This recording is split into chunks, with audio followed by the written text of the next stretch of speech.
Hi, I'm Caleb. And I'm Ashley. And I'm Natalie. And our topic is 9/11! 9/11 took place on September 11, 2001 around 9 a.m. when two planes were hijacked and hit the Twin Towers. One struck the first tower on the 80th floor, instantly killing hundreds. The second plane hit the second tower on the 60th floor. 3,000 people were killed, including 400 police officers and firefighters. Two other failed attacks took place with intentions of hitting the Pentagon and White House. Many people gave up their lives on this day to prevent the attacks on the Pentagon and the White House from happening. Both World Trade Center towers were hit by planes and both quickly caught fire. The towers collapsed, destroying many buildings and killing thousands. Ash and debris from the collapsed towers covered dozens of streets and took months to clean up. The United States had a pretty serious reaction to the 9/11 attack. It all started on October 26, 2001, when George W. Bush passed the Patriot Act. The Patriot Act gave law enforcement the ability to use investigative tools in order to track terrorists and organized crime. It allowed them to use camera surveillance, follow and track suspected terrorists, and request business records in the name of national security. Another reaction to the attack was on March 19, 2003, when George W. Bush declared war on Iraq.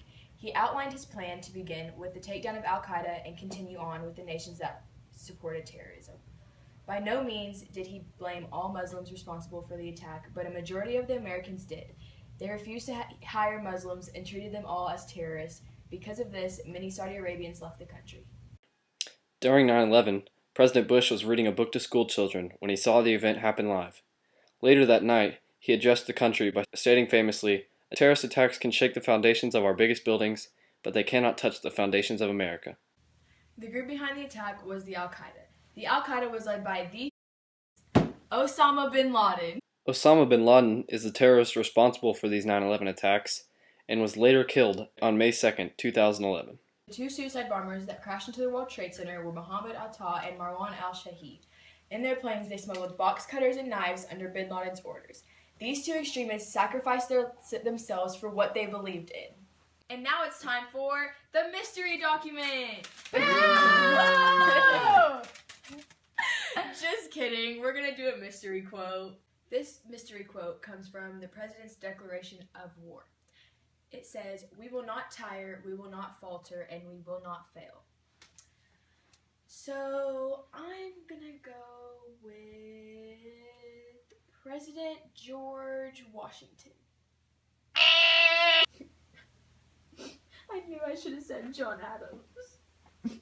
The punishment for the incorrect quote identification is A cold shower!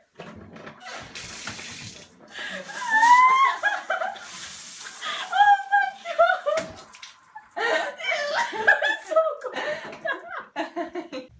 That looked like a cold shower, Ashley. Anyway, the significance of 9/11 is that it changed the way the United States saw a lot of different things. First off, security in airports and large public areas is much more advanced to prevent bombings, shootings, and other threats to public safety. There is also significance in the way Americans now label those from Saudi Arabia. Most Muslims are now called terrorists, and they are often harassed in public and falsely accused often. The 9/11 attack made the U.S. more aware of potential threats to their security and united the nation in the fight to end terrorism. This picture shows the first plane. I'm in it. Doesn't matter if you're in it. No, I was in there, so I didn't read the other part. Where the he outlawed his plan. I'm about to kill myself. I was responsible taking my voice. It started going.